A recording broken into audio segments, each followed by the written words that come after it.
नमस्कार, स्वागत है आपका। आपके साथ में हूं राम मोहन शर्मा। सीएम योगी आदित्यनाथ 2 दिवसीय देवभूमि के दौरे पर है।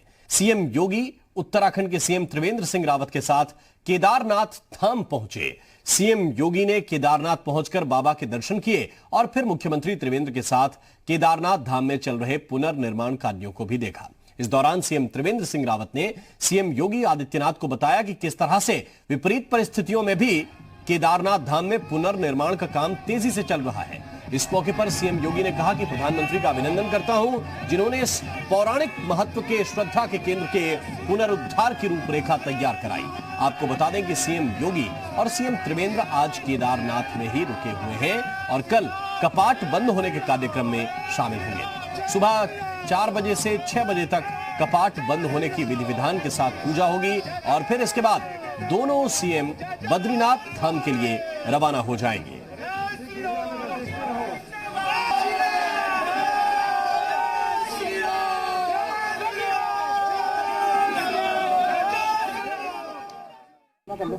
बाबा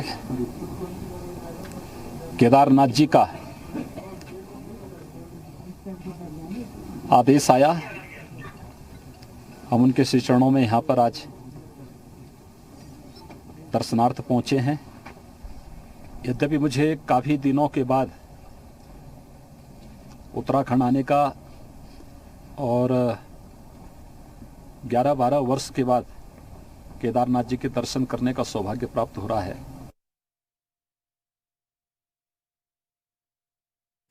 आदरणीय प्रधानमंत्री जी के विजन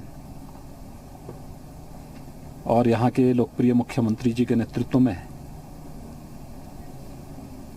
केदारनाथ धाम का पुनरुद्धार का जो एक कार्य युद्ध स्तर पर चल रहा है, आदरणीय प्रधानमंत्री जी के मार्गदर्शन में जो सफलता प्राप्त की है वो अभिनंदनीय है। मैं इसे बाबा केदारनाथ जी का आशीर्वाद मानता हूं। दिवाली से एक दिन पहले 13 तारीख को योगी अयोध्या में राम भक्ति में डूबे हुए थे। रामलला की आरती उन्होंने की थी, सरयू में दीपदान किया था। ये 2 तस्वीरें इस वक्त आपको दिखा रहे हैं। अयोध्या में दीप प्रज्वलन का रिकॉर्ड बनते मुख्यमंत्री ने देखा, अयोध्या की बदलती रंगत देखी। वहीं दीपावली के बाद योगी अब बाबा केदारनाथ के धाम में हैं। एक तरफ राम भक्ति की तस्वीरें, दूसरी तरफ तस्वीरें हैं शिव भक्ति की। दीपावली 13 तारीख की एक तस्वीरें, रामलला के दरबार में पहुंचे, भगवान के सामने मस्तक झुकाया, उनकी आरती की और आज शिव भक्ति में लीन योगी आदित्यनाथ केदारनाथ पहुंचे और संध्या आरती में शामिल हुए।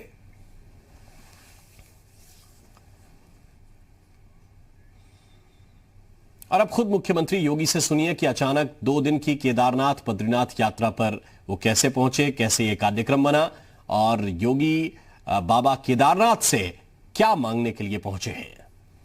मेरे पूजा के समय में मैं इस बात को देखता था कि इस धाम के दर्शन मुझे होते थे और 2 दिन पहले ही मुझे उत्तराखंड सरकार से माननीय मुख्यमंत्री जी ने इस बारे में कहा कि केदारनाथ धाम के अब शीतकालीन कपाटबंदी की कार्रवाई शुरू होने जा रही है। उत्तर प्रदेश सरकार को बद्रीनाथ धाम में श्रद्धालुजनों के लिए एक यात्री विश्रामालय का, अतिथि विश्रामालय का निर्माण कार्य भी करना है। अगर ये दोनों काम एक साथ हो जाए तो दीपावली से का शुभ अवसर, मुझे लगता है कि इससे अच्छा दूसरा कोई शुभ मुहूर्त नहीं हो सकता था और इसलिए आज मुझे यहाँ पर बाबा केदारनाथ के दरबार में आकर के उन्हें शीश नवाने का सौभाग्य प्राप्त हो रहा है। और योगी आदित्यनाथ का 2 दिन का उत्तराखंड का दौरा है। आज तो वो बाबा केदारनाथ के दर्शन के लिए पहुंचे, सुबह भी केदारनाथ धाम में ही रहेंगे। केदारनाथ धाम के कपाट सुबह बंद होने वाले हैं और योगी इस विशेष पूजा में मौजूद रहेंगे। इसके बाद हेलीकॉप्टर से वो बद्रीनाथ धाम के लिए रवाना हो जाएंगे। बद्रीनाथ में भी मुख्यमंत्री योगी आदित्यनाथ मंदिर के कपाट बंद होने से पहले करीब 1 घंटे भगवान बद्रीनाथ की पूजा करेंगे। तो आज केदारनाथ धाम में और कल विष्णु की अर्चना करने के लिए बद्रीनाथ धाम पहुंचेंगे मुख्यमंत्री योगी आदित्यनाथ। और योगी आदित्यनाथ पौड़ी गढ़वाल में ही जन्मे थे, तब यह हिस्सा उत्तर प्रदेश का हिस्सा था जो अब उत्तराखंड हो गया है। लेकिन उत्तराखंड में योगी आदित्यनाथ का जाना 11-12 साल बाद हुआ है। मुझे काफी दिनों के बाद उत्तराखंड आने का और 11-12 वर्ष के बाद केदारनाथ जी के दर्शन करने का सौभाग्य प्राप्त हो रहा है। लेकिन 2013-14 में जो त्रासदी यहाँ पर आई थी, उस त्रासदी के बाद आदरणीय प्रधानमंत्री जी के विजन और यहाँ के लोकप्रिय मुख्यमंत्री जी के नेतृत्व में केदारनाथ धाम का पुनरुद्धार का जो एक कार्य युद्ध स्तर पर चल रहा है, श्रद्धालुजनों का विश्वास इतने शीघ्र बहाल करने में यहाँ की सरकार ने आदरणीय प्रधानमंत्री जी के मार्गदर्शन में जो सफलता प्राप्त की है वह अभिनंदनीय है। मैं इसे बाबा केदारनाथ जी का आशीर्वाद मानता हूं।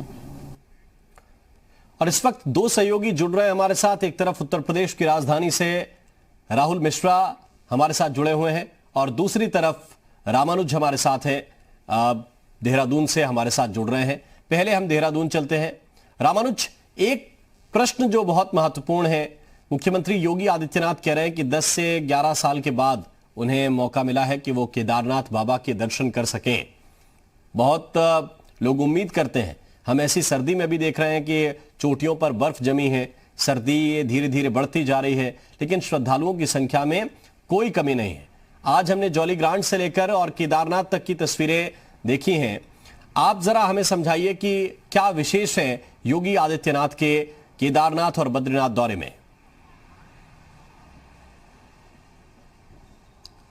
बिल्कुल, बहुत ही महत्वपूर्ण सवाल किया, चूंकि इस बात को लेकर के चाहे वो दर्शक हैं या प्रदेश के दोनों उत्तर प्रदेश और उत्तराखंड के लोग ये सोच रहे हैं कि आखिर योगी आदित्यनाथ उत्तराखंड आए हैं तो इसके पीछे क्या मकसद है। फिलहाल जिस तरह से उन्होंने कहा कि आखिर 10-11 साल के बाद उनको ये मौका मिला है कि जब वो केदारनाथ के भ्रमण पर हैं, केदारनाथ दर्शन करने आए हैं, और इसलिए महत्वपूर्ण है कि जब 2013 की त्रासदी आई थी और जिस तरह से वहां का घटनाक्रम हुआ था, उसके बाद पुनर्निर्माण की कार्य की जिम्मेदारी प्रधानमंत्री नरेंद्र मोदी ने उठाई और चूंकि उनके ड्रीम प्रोजेक्ट में शामिल हुआ, लगातार केंद्र सरकार इस बात को लेकर के मुख्यमंत्री त्रिवेंद्र सिंह रावत के साथ में वार्ता करती रही कि आखिर केदारनाथ धाम का पुनर्निर्माण कार्य कैसे हो सकता है। तो आज अब देश के सबसे बड़े सूबे के मुख्यमंत्री योगी आदित्यनाथ केदारनाथ धाम में पहुंचे हैं और दर्शन किया। और जिस तरह से आपने तस्वीरों में देखा कि वहां के जो टेम्परेचर वो लगातार गिर रहा है, बर्फबारी भी हो चुकी है, 1-2 बार आ चुकी। जो बर्फबारी सीजन की होती है उसकी शुरुआत केदारनाथ से देखने को मिलती है। एक पहलू तो यह है कि धार्मिक महत्व के नजरिए से फिलहाल मुख्यमंत्री योगी आदित्यनाथ पहुंचे, चूंकि कल भैया दूज का पर्व है और इस मौके पर केदारनाथ धाम के कपाट शीतकाल के लिए बंद हो जाएंगे। और साथ में बद्रीनाथ धाम के भी दर्शन करने का उनका जो प्रोग्राम है, उसके मकसद के मुताबिक अगर आप देखें तो उत्तर प्रदेश के जो श्रद्धालु अब बद्रीनाथ आएंगे उनके लिए आवासीय सुविधा होगी। सरकार वहां पर फिलहाल एक पर्यटक आवास का शिलान्यास करने जा रही है। ये तो धार्मिक महत्व के नजरिए से है, लेकिन अगर इसको राजनीतिक महत्व से देखते हैं तो एक सबसे बड़ी बात यही है कि उत्तर प्रदेश और उत्तराखंड के साथ में चाहे वो परिवहन निगम है या पर्यटन है, सिंचाई है, ऐसे कई बड़े विभागों की जो संपत्तियां हैं, जो उनके बंटवारे हैं, वो अभी भी मसला पूरी तरह से 20 सालों में हल नहीं हो पाया है। और दोनों राज्यों में फिलहाल भाजपा की सरकार है और ऐसे में दोनों प्रदेश के मुख्यमंत्री जब 24 घंटे तक एक साथ में रहेंगे तो यकीनन वो जो ड्राफ्ट है, जो ब्लूप्रिंट है दोनों प्रदेशों के विभागों के बंटवारे को लेकर के, संपत्तियों के मसले पर, उस पर अगर चर्चा होगी तो यकीनन जो उत्तर प्रदेश की 10,000 करोड़ रुपए की देनदारी है उत्तराखंड की, ये माना जा रहा है कि उसका भी निस्तारण होगा। तो आध्यात्मिक महत्व के साथ इसका विभागीय भी काफी ठीक है। बड़ा अध्यात्म महत्व के है साथ कि दोनों आर्थिक राज्यों के बीच जो समस्याएं हैं दोनों राज्यों के बीच में, उनका भी निराकरण हो जाए, ये भी सभी लोग सोच रहे हैं। लेकिन राहुल, हम आपके पास आ रहे हैं। एक तरफ आपने अयोध्या की भव्य दिवाली के आप साक्षी बने, मुख्यमंत्री योगी आदित्यनाथ ने वहां पहला दिया भी जलाया, रामलला के दर्शन भी किए। एक दिन उन्होंने वनटंगिया समुदाय के लोगों के बीच में जाकर बिताया, उनके बीच में दीप जलाए, उनके बीच में खुशियां बांटी, और फिर अब सीधे केदारनाथ के लिए निकल गए, पहुंच गए हैं वहां पे। राम, आपने बड़ा सही शब्द कहा था जिस समय जब आपने शुरुआत किया था। उसने कहा था कि जब बाबा बुलाएंगे तभी कोई जा सकता है, और यही कारण है कि 11-12 साल खुद मुख्यमंत्री ने कहा कि 11-12 साल बाद उनका बुलावा आया था, और बुलावा आया तो उसके बाद बाबा केदारनाथ के द्वार पे वो गए हैं। देखिए, जब कपाट खुलता है तो कपाट के खुलने के समय जो मानव होते हैं, जो मतलब मनुष्य होते हैं, वही दर्शन करते हैं। कहा जाता है कि कपाट जब बंद होता है उस समय देव, गंधर्व, ये सभी वहां पर दर्शन करने के लिए आते हैं। तो यहाँ पर अभी क्योंकि कपाट अभी खुला हुआ है, कपाट अब बंद होने वाला है केदारनाथ का, तो उसके पहले ही मुख्यमंत्री ने दर्शन किया। लेकिन सबसे केदारनाथ, बाबा भोलेनाथ कहा जाए तो महादेव के शरणों में गए हैं। तो भगवान राम के जब लंका पे चढ़ाई करने के लिए गए थे तो उन्होंने भगवान का वहां पर शिवलिंग बनाया था। जब उनको समुद्र पार करना था, सेतु जब बनाना था, सेतु के पहले उन्होंने वहां पर शिवलिंग की स्थापना की थी भगवान राम ने, और भगवान राम ने वहां पर शिवलिंग की स्थापना करके वहां पर पूजा की थी। तो उसके बाद अजय हुए, उसके बाद वो सीधे तौर पे भगवान भोलेनाथ का उनको आशीर्वाद मिला। और भगवान राम क्योंकि विष्णु के अवतार हैं, तो विष्णु और ठीक है, ब्रह्मा विष्णु महेश। राहुल, आपको थोड़ी देर के लिए रोकना चाहते हैं हम। यदि ये इस वक्त केदारनाथ धाम के मुख्य पुजारी शिवशंकर जी हमारे साथ जुड़ गए हैं। बहुत बहुत स्वागत है पुजारी जी आपका। आज दोनों मुख्यमंत्री आए भगवान भोलेनाथ की पूजा करने के लिए, आराधना करने के लिए बाबा केदार की। किस विधि विधान के साथ आपने पूजा कराई है शिवशंकर जी? अभी वो जो दोनों मुख्यमंत्री जी आए, उन्होंने सायंकालीन आरती के दर्शन किए। जी जी जी। और जो सायंकालीन आरती होती है उसमें वो सायंकालीन आरती के दर्शन, उसमें पूजा नहीं होती, सिर्फ दर्शन होता है। जी जी। और उन्होंने जो भगवान केदारनाथ जी की सायंकालीन आरती के दिव्य दर्शन किए, और उन्हें बहुत अच्छी अनुभूति भगवान श्री केदारनाथ जी की हुई। बिल्कुल, हम तो देखो मंदिर के बाहर की पुजारी जी तस्वीरें देख पाए हैं, जो भव्य डमरू बजता है और नाद होता है घंटे का, वही सुन पाए हैं। लेकिन आपसे ये जरूर जानना चाहेंगे, क्योंकि सुबह एक विशेष पूजा है, भगवान के कपाट बंद होने हैं, तो क्या उसका विधि विधान रहेगा? वहां भी मुख्यमंत्री जी पहुंचेंगे? जी, जो है कि जो कपाट बंद होने की प्रक्रिया है जी, वो 4 बजे से 6 बजे तक चलेगी, जिसको भगवान की समाधि पूजा कहते हैं। उससे पहले सभी श्रद्धालु लोग भगवान को जलाभिषेक करेंगे। जी। उसी समय हमारे दोनों मुख्यमंत्री जी आकर के भगवान को जलाभिषेक करेंगे, और उसके बाद वो समाधि पूजा में भी सम्मिलित होंगे, ऐसी सूचना है। बिल्कुल। तो आपसे अभी कोई बातचीत हुई है आरती से पहले या बाद में? आरती के बाद हमारी मुख्यमंत्री जी योगी जी से भी वार्ता हुई, और हमारे जो उत्तराखंड के मुख्यमंत्री श्री त्रिवेंद्र सिंह रावत जी, उनसे भी वार्ता हुई। और उन्होंने केदारनाथ जी की जो दिव्य आरती देखी, उसका उनको बहुत आनंद उनको लगा, और उन्होंने कहा कि ये जीवन में हमें भगवान केदारनाथ जी की बहुत बड़ी कृपा हुई और हम धन्य हो गए। बिल्कुल शिवशंकर जी, अभी कोरोना का वक्त चल रहा है, और ऐसे में भी हमने देखा कि जो श्रद्धालु हैं, ठंड भी धीरे धीरे बढ़ती जा रही केदारनाथ धाम में, फिर भी जो श्रद्धालुओं की संख्या और भगवान के जयकारे जो हम सुन रहे हैं, देख रहे हैं तस्वीरों में, अद्भुत है वो। ये भोलेनाथ जी की कृपा है। और मैं तो ये कहूंगा कि केदारनाथ जी की प्रति जो लोगों की श्रद्धा है और जो भक्ति है, वो देखने लायक है। हम पूरे 7 महीने से भगवान श्री केदारनाथ जी के श्री चरणों की सेवा कर रहे हैं जी। ऐसा नहीं है कि जब कोरोना काल था, पूरा लॉकडाउन था देश भर में, तब भी यहाँ पर श्रद्धालु आए और उन्होंने चाहे बाहरी से भगवान श्री केदारनाथ जी को मत्था टेका, आशीर्वाद लिया। तो उससे ऐसी अनुभूति हमको हुई कि भगवान केदारनाथ जी के प्रति जो भक्तों की अटूट श्रद्धा है वो देखने लायक थी।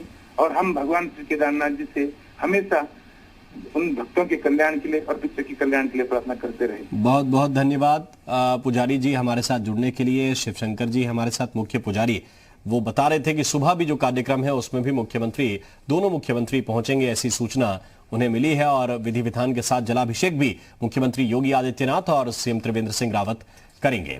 और शिव की साधना से शक्ति मिलती है। प्रधानमंत्री नरेंद्र मोदी भी भगवान शिव के बड़े उपासक हैं, बड़े भक्त हैं। केदारनाथ से प्रधानमंत्री मोदी का पुराना नाता है। संघ के जब वो प्रचारक थे तो भी उन्होंने कई वर्ष हिमालय में बिताए हैं। पिछले साल जब चुनाव प्रचार खत्म हुआ था तब भी प्रधानमंत्री नरेंद्र मोदी केदारनाथ पहुंचे थे। उन्होंने रुद्र गुफा के अंदर रात में ध्यान लगाया था, उसकी तस्वीर भी आपको दिखा रहे हैं। और आज योगी आदित्यनाथ भी रात्रि विश्राम केदारनाथ में ही कर रहे हैं। योगी मुख्यमंत्री होने के साथ साथ गोरक्ष पीठ के पीठाधीश्वर भी हैं, महंत भी हैं, और इसलिए वो पूरे विधि विधान, भगवान की उपासना के ढंग सब समझते हैं, सब जानते हैं। और ये दो तस्वीरें, एक तरफ वो तस्वीर जब प्रधानमंत्री रुद्र गुफा में थे और एक आज की तस्वीर जब योगी आदित्यनाथ केदारनाथ पहुंचे और आज रात्रि विश्राम भी वहीं पर कर रहे हैं। हमारे साथ रामानुज है, उनकी तरफ हम एक बार फिर से रुक कर रहे हैं। रामानुज, देखिए मुख्य पुजारी हैं, वो विधि विधान समझा रहे हैं कि कपाट जिस तरह बंद होंगे, जलाभिषेक का भी कल लाभ उठाएंगे, पुण्य लाभ उठाएंगे दोनों मुख्यमंत्री। और ये जो आप कह रहे थे कि परिसंपत्तियों के जो विवाद हैं दोनों राज्यों के बीच, अगर इनकी हम बात करें कि परिसंपत्तियों के विवाद तो निराकरण दो राज्य सरकारों को करने हैं। इस वक्त क्या हम इस तौर पर नहीं देख सकते कि दो भक्त हैं जो बाबा के दरबार में पहुंचे हैं? क्योंकि 10-11 साल आप बतौर मुख्यमंत्री चाहें तो हर साल जाएं, सारी व्यवस्थाएं आपके लिए है, प्रोटोकॉल आपके लिए है, लेकिन फिर भी अब बाबा के दरबार में तो भक्त के रूप में पहुंचे हैं योगी जी। राम मोहन, यह बहुत ही बड़ा सवाल है। और लेकिन आप इसको आध्यात्मिक नजरिए से देखिए कि जब योगी आदित्यनाथ मुख्यमंत्री उत्तर प्रदेश ने यह कहा कि आखिर जब केदारनाथ बाबा की कृपा हुई तो वो 10-11 साल के बाद लौटे हैं, तो यकीनन ये कहा जा सकता है कि दो जो प्रदेशों के मुख्यमंत्री हैं आज वो दर्शन करने के लिए बाबा के धाम में पहुंचे हैं। और योगी आदित्यनाथ मुख्यमंत्री उत्तर प्रदेश ने ये कहा भी कि उत्तराखंड के साथ उत्तर प्रदेश की जो पूरी जनता है, जो प्रदेशवासी हैं, उनके सुख शांति समृद्धि के लिए उन्होंने वहां पर जाके प्रार्थना की है। तो अब आध्यात्मिक नजरिए से ये जरूर देखते हैं कि आज दोनों प्रदेश के मुख्यमंत्री वहां एक श्रद्धालु के तौर पर हैं, लेकिन उन्होंने जिस तरह से दोनों प्रदेशों के अमन चैन और शांति के लिए दुआ की है, प्रार्थना की है, यकीनन इसी मसले में यह भी मसला हल हो जाता है कि आखिर जो परिसंपत्तियों का बंटवारा पिछले 20 साल से चल रहा है, जब प्रार्थना भगवान से हो रही है तो अब दोनों प्रदेश के मुख्यमंत्री जब एक मंच पर बैठेंगे और 24 घंटे तक साथ में रहेंगे तो ये उम्मीद की जा रही है कि आने वाले दिनों में परिसंपत्तियों का जो विवाद है वो भी शांत होगा। बिल्कुल, जाहिर बात है कि जब कोई मुख्यमंत्री भगवान से सुख मांगे, शांति मांगे, तो फिर बीच में विवाद कहां रह सकता है? उसका भी कहीं निराकरण तो भगवान से परोक्ष रूप से आपने मांग ही लिया। बहुत बहुत शुक्रिया राहुल, आपका भी, रामानुज आपका भी हमारे साथ जुड़ने के लिए और ये जानकारी विस्तार से देने के लिए।